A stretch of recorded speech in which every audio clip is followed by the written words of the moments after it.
Hello, ഞാനിനി മേളിൽ വന്നു തുണി വിരിച്ചിടാൻ വേണ്ടിയിട്ട്. കുഞ്ഞുങ്ങളുടെ 2 ബ്ലാങ്കറ്റ് ഉണ്ടായിരുന്നു, അത് വിരിച്ചിടാൻ വേണ്ടിയിട്ട് വന്നതാ. അതുണ്ടോ, ഒന്ന് അപ്പുറത്ത് കിടക്കുന്നു. നിങ്ങൾക്ക് ആർക്കെങ്കിലും എന്തെങ്കിലും കാര്യം എന്നോട് ചോദിക്കാനുണ്ടെങ്കിൽ, നിങ്ങൾക്ക് അറിയാനുണ്ടെങ്കിൽ തീർച്ചയായിട്ടും കമൻറ്റ് ചെയ്യണം കേട്ടോ. ചോദിക്കണം, ഞാൻ മറുപടി തരാം. ലൈവ് ഇടാനും ലൈവ് ചെയ്യാനൊന്നും സമയമില്ല, പറ്റത്തില്ല. അത് നാട്ടിൽ ചെന്നിട്ട് നമുക്കൊരു ദിവസം ലൈവ് ചെയ്യാം.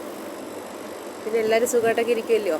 ഞാനും സുഖമായിട്ടൊക്കെ ഇരിക്കുന്നു, സന്തോഷമായിട്ടൊക്കെ ഇരിക്കുന്നു, കുഴപ്പമൊന്നുമില്ല. പിന്നെ ക്ലൈമറ്റ് മാറേണ്ട ഒരു ജലദോഷവും തുമ്മലും അതിന് മാറത്തേ ഇല്ല. നാട്ടിൽ ചെന്നാൽ മാത്രമേ എനിക്ക് ആ ഒരു തുമ്മലും ജലദോഷമൊക്കെ മാറത്തുള്ളൂ. കുറേ ദിവസം കൊണ്ട് എൻ്റെ ഒരു ബുദ്ധിമുട്ടില്ലാതെ. ശരി, എന്നാൽ കൂടുതൽ നിൽക്കുന്നില്ല, നല്ല വെയിലുണ്ട്, ഞാൻ പോവാം കേട്ടോ. അപ്പോൾ പറഞ്ഞത് മറക്കണ്ട, നിങ്ങൾക്ക് എന്തെങ്കിലും അറിയണം ചോദിക്കണം എന്നുണ്ടെങ്കിൽ തീർച്ചയായിട്ടും കമൻറ്റ് ചെയ്യണം കേട്ടോ.